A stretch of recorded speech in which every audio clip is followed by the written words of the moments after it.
The Gemara in Shabbos tells us that there is no shear for the malacha of boneh. Even a kol shu, even the smallest amount of building is going to be chayev boneh on Shabbos. The question is, why is this so? The Gemara tells us it's learned from the Mishkan, that in the Mishkan, when there would be one of the pillars of the Mishkan, that they would find had a hole from a worm in it, they would just fill that hole with a little bit of lead.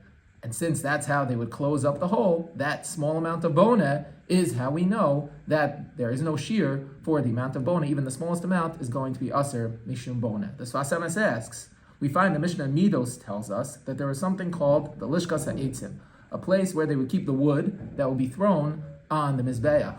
And there would be Kohanim whose job it was to go through this wood to check, to make sure that there were no worms in the wood. If they found a worm in the wood, then that wood would be discarded, would not be used on the Mizbeach. So Sfas Emes, why is it that the wood, which is going to be burnt within an hour or so, if you find a worm in it, you can't use it? But the pillar of the Mishkan, if we find that a worm was in it, we could just seal up that hole instead. So one of the answers that I heard from Rav Reisman is that these are two aspects of life. The Mishkan, the pillar of the Mishkan, that represents the permanence of life, the day in, day out. And there's going to be imperfections in our day in, day out. And our job is to find those imperfections and seal them and close them up. But on the other hand, the wood that is thrown down in the Mizbeach, that represents the fire, the excitement, the inspiration that we sometimes have in life. And those moments, those are things that can't have any imperfections. We have to be very delicate with them, because if we don't use them properly, then they are not going to have the desired effect.